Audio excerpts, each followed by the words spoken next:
In this video, we're going to talk about what your options are when you're driving a Kenworth T680 and it thinks it's out of coolant, but it's not. It's a sensor issue. And so the structure of this video is going to be, we're going to show you why this happens, like how that sensor is supposed to work. And then I'm going to give you 3 possible options: unplugging the sensor, removing the sensor, and then trying to use magnets to fool it. I have tried all 3 of these in a Packard and Cummins engines. It's the same because it's the same reservoir.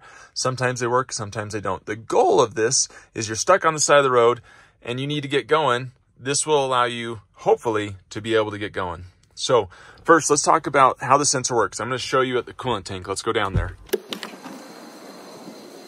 So here's your reservoir. The way this works is you have a sensor, and this sensor is just a long kind of stick that sticks up into the reservoir.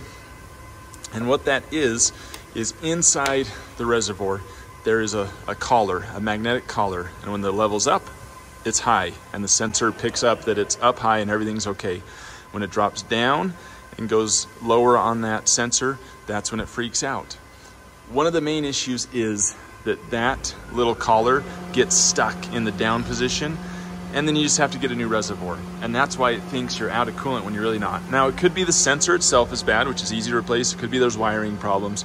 Usually it's this. So then what do we do to fool that? Let's talk about our options. First, we'll unplug it. I'm gonna start the truck up. All right, everything's running normal. Truck is on, no lights.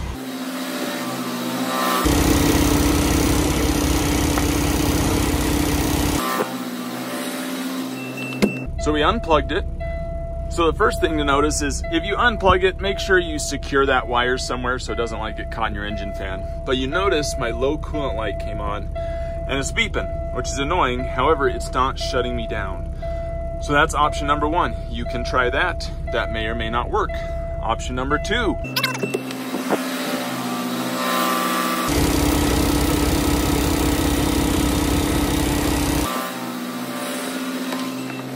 Now that I plugged it back in, my low coolant light's gone away.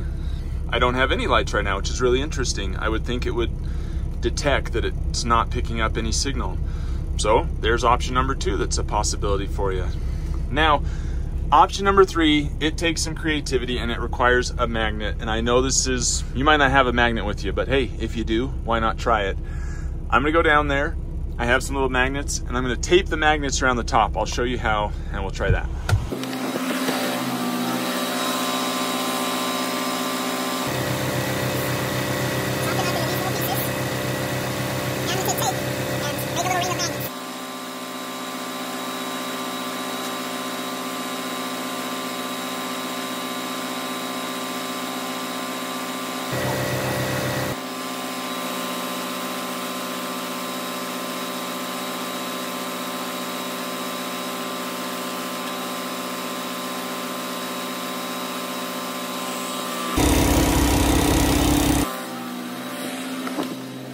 All right, as you can see, I mean, that's a super ghetto thing, and if I was really doing that, I would tape it up a whole bunch more. But that could be another way to fool that sensor into thinking everything's okay. And we still don't have any lights, but we didn't have lights before after we unplugged it, so. Just ideas, right? 3 things that could possibly help you. Maybe it works, it's always worth a try.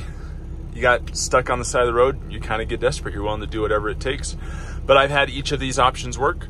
I hope one of them works for you and that you don't get stuck on the side of the road. Good luck. Well, I hope you found this video really helpful. If you want to, click right down in here. This is the subscribe button. That'll give you more of our helpful videos. And then after that, come over here and click here for more of our videos. Remember, truck drivers are American heroes. Let's make truck drivers great again and keep on.